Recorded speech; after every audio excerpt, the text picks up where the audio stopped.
Welcome to PUC exam preparation channel. 2025-26ನೇ ಸಾಲಿನ ದ್ವಿತೀಯ PUC ಪೂರ್ವ ಸಿದ್ಧತಾ ಪರೀಕ್ಷೆ 2026 ಪ್ರಿಪ್ರೇಟರಿ 2 2026 ಪ್ರಿಪ್ರೇಟರಿ 2 ಅಂತ ಇಲ್ಲಿದೆ ನೋಡಿ, ರೈಟ್ ಸೈಡ್ ಮೂಲೆಯಲ್ಲಿ. ಹಾಗೆ ಸಮಯ 3 ಗಂಟೆ. ವಿಷಯ ರಾಜಾಸ್ತ್ರ 29. ಗರಿಷ್ಠ ಅಂಕಗಳು 80. ಒಟ್ಟು ಪ್ರಶ್ನೆಗಳ ಸಂಖ್ಯೆ 37. ಹಾಗೆ ಡಿಸ್ಕ್ರಿಪ್ಷನ್ ಬಾಕ್ಸ್ನಲ್ಲಿ ಟೆಲಿಗ್ರಾಮ್ ಲಿಂಕ್ ಇದೆ, ಜಾಯ್ನ್ ಆಗಿ. ವಿಡಿಯೋವನ್ನು ಪ್ರಾರಂಭ ಮಾಡೋಣ. ರೋಮನ್ ಅಂಕಿ ಐ. ಕೆಳಗಿನ ಪ್ರಶ್ನೆಗಳಿಗೆ ಸರಿಯಾದ ಉತ್ತರಗಳನ್ನು ಆಯ್ಕೆ ಮಾಡಿ ಬರೆಯಿರಿ. 1ನೇ ಕ್ವಶನ್. ಅಧಿಕಾರವನ್ನು ಕಂಪನಿಯಿಂದ ಕ್ರೌನ್ಗೆ ಬದಲಾಯಿಸಿದ ಕಾನೂನು. Correction sir 1858. ಇದು ತುಂಬ ಇಂಪಾರ್ಟೆಂಟ್ ಆಗಿದೆ. ಈ ಕ್ವಶನ್ ಆ್ಯನ್ಯುವಲ್ಗೂ ಸಹ ಬರುತ್ತದೆ. ಹಾಗೆ 2ನೇ ಕ್ವಶನ್. ಭಾರತದ ಪ್ರಸ್ತುತ ಮುಖ್ಯ ಚುನಾವಣಾ ಆಯುಕ್ತರು. Correction sir D. Gyanesh Kumar. 3ನೇ ಕ್ವಶನ್. ಆಡಳಿತದ ಪ್ರಾಥಮಿಕ ಘಟಕ ಜಿಲ್ಲಾಡಳಿತ. 4ನೇ ಕ್ವಶನ್. ಕೆಳಗಿನ ಚಿತ್ರವನ್ನು ಪರಿಗಣಿಸಿ ಮತ್ತು ಮಹಿಳೆಯರಿಗೆ ಶಿಕ್ಷಣ ಪ್ರಾರಂಭಿಸಿದ ಪ್ರಥಮ ಶಿಕ್ಷಕಿಯನ್ನು ಗುರುತಿಸಿ. ಸಾವಿತ್ರಿಬಾಯಿ ಫುಲೆ ಅಂತ ಎಲ್ಲರೂ ಗೊತ್ತಿದೆ. ಇದು ಸಹ ಒಂದು ಕ್ವಶನ್ ಬರುತ್ತದೆ. ಹಾಗೆ ಆರ್ ಟಿ ನ ವಿಸ್ತೃತ ರೂಪ. ಇದಕ್ಕೆ ಸರ್ ಎ ಆಗಿರುತ್ತೆ, ರೈಟ್ ಆಫ್ ಎಕಾನಮಿ.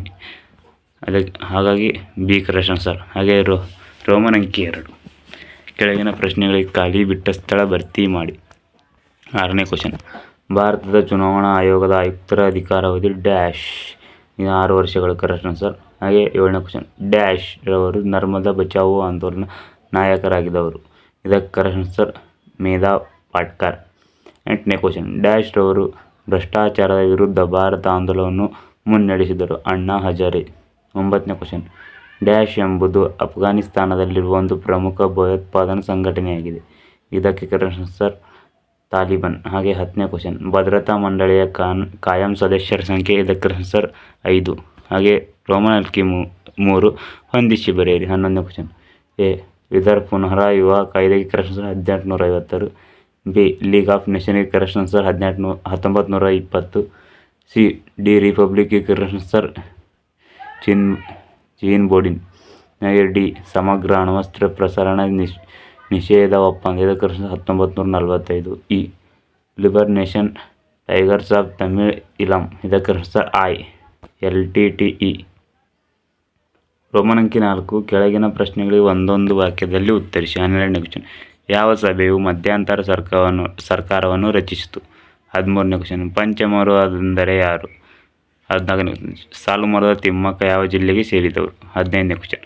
ವರ್ಣಮೀದಿ ನೀತಿ ಎಂದರೇನು. 16ನೇ ಕ್ವಶನ್. ಅಲಿಫ್ತ ನೀತಿ ಎಂದರೇನು. 12ರಿಂದ 16ನೇ ಕ್ವಶನ್ ತನಕ ಆನ್ಸರ್ ನೋಡೋಣ. 12ನೇ ಕ್ವಶನ್ಗೆ ಆನ್ಸರ್ ಸಂವಿಧಾನದ ಸಭೆಯ ಮಧ್ಯಂತರ ಸರ್ಕಾರವನ್ನು ರಚಿಸಿತು. 13ನೇ ಕ್ವಶನ್ಗೆ ಆನ್ಸರ್ ದಲಿತ ಸಮುದಾಯವನ್ನು ಪಂಚಮರು ಅಂದರೆ. ಹಾಗೆ 14ನೇ ಕ್ವಶನ್ಗೆ ಆನ್ಸರ್ ಸಾಲುಮರದ ತಿಮ್ಮಕ್ಕ ರಾಮನಗರ ಜಿಲ್ಲೆಗೆ ಸೇರಿದವರು. 15ನೇ ಕ್ವಶನ್ ಗೆ ಆನ್ಸರ್ ಚರ್ಮದ ಬಣ್ಣದ ಆಧಾರದ ಮೇಲೆ ಮನುಷ್ಯರನ್ನು ತಾರತಮ್ಯ ಮಾಡುವುದು ವರ್ಣಭೇದ ನೀತಿ ಎಂದರೆ. ಈ 16ನೇ ಕ್ವಶನ್ ಎನ್ನುವರು. 16ನೇ ಕ್ವಶನ್ಗೆ ಆನ್ಸರ್ ಯಾವುದೇ ಮಿಲಿಟರಿ ಬಣಗಳ ಸೇರಿದ ಅಂತಾರಾಷ್ಟ್ರೀಯ ವ್ಯವಹಾರಗಳಲ್ಲಿ ಸ್ವಾತಂತ್ರ್ಯ ನೀತಿಯನ್ನು ಅನುಸರಿಸುವುದನ್ನು ಅಲಿಫ್ತ ನೀತಿ ಎನ್ನುವರು. ಹಾಗೆ ಇಲ್ಲಿದೆ. ಹಾಗೆ 2 ಅಂಕದ ಪ್ರಶ್ನೆಗಳು ನೋಡೋಣ. ಭಾಗ ಬಿ. ರೋಮನ್ ಅಂಕಿ 5. ಕೆಳಗಿನ ಯಾವುದಾದರೂ 5 ಪ್ರಶ್ನೆಗಳಿಗೆ ಪ್ರತಿಯೊಂದಕ್ಕೂ 2-3 ವಾಕ್ಯಗಳಲ್ಲಿ ಉತ್ತರಿಸಿ.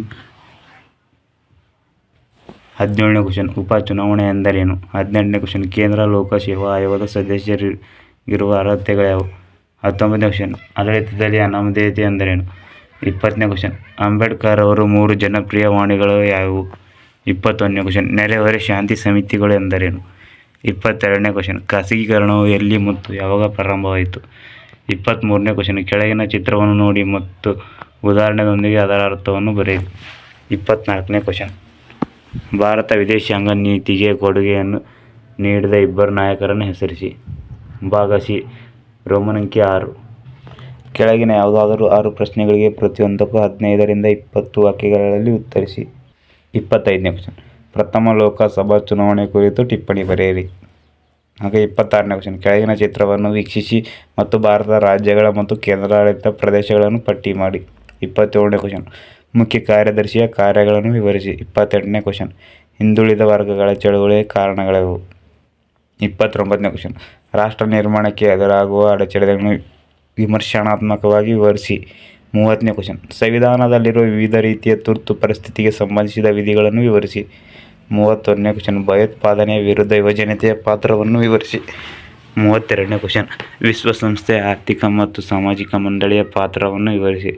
33ನೇ ಕ್ವಶನ್, ಭಾರತ ಸಾರ್ಕ್ನ 5 ಪ್ರಾದೇಶಿಕ ಸರ್ಕಾರಿ ಕ್ಷೇತ್ರಗಳ ಕುರಿತು ಬರೆಯಿರಿ. 25ರಿಂದ 33 ತನಕ ನಮ್ಮ ಟೆಲಿಗ್ರಾಮ್ ಚಾನಲ್ನಲ್ಲಿರುತ್ತೆ. ಆಗ 2 ಅಂಕದ ಪ್ರಶ್ನೆಗಳಿಗೂ ಸಹ ಆನ್ಸರ್ಗಳು, 5 ಅಂಕದಿಗೂ ಸಹ 10 ಅಂಕ ಸಹ ಅಲ್ಲೇ ಇರುತ್ತೆ. ಭಾಗ ಡಿ, ಇದರಲ್ಲಿ ರೋಮನ್ ಅಂಕೆ 6.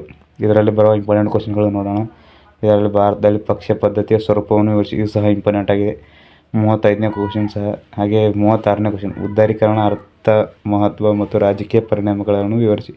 ಉದಾರೀಕರಣ, ಖಾಸಗೀಕರಣ, ಜಾಗತೀಕರಣ. ಇದರಲ್ಲಿ ಒಂದು ಫಿಕ್ಸ್ ಕ್ವಶನ್ ಇರುತ್ತೆ. ಮೂರು ಓದಿಕೊಳ್ಳಿ. ಹಾಗೆ 37ನೇ ಕ್ವಶನ್ ಸಹ, ಭಾರತ ವಿದೇಶಾಂಗ ನೀತಿಯ ಅರ್ಥ ಮತ್ತು ಮಹತ್ವವನ್ನು ವಿವರಿಸಿ. ಭಾಗ ಈ, ದೃಷ್ಟಿವಿಕಲಚೇತನ ವಿದ್ಯಾರ್ಥಿಗಳಿಗೆ. ಇವು ಸಹ ನೋಡ್ಕೊಳ್ಳಿ. ದೃಷ್ಟಿವಿಕಲಚೇತನ ಇದ್ದವರು ಸಹ ನೋಡ್ಕೊಳ್ಳಿ, ಇಲ್ಲದವರು ಸಹ ನೋಡ್ಕೊಳ್ಳಿ. ಇವು ಸಹ ಇಂಪಾರ್ಟೆಂಟ್ ಆಗಿ. ಎಲ್ಲಾದರೂ ತಪ್ಪಿದ್ದರೆ ಕ್ಷಮಿಸಿ. ಧನ್ಯವಾದಗಳು.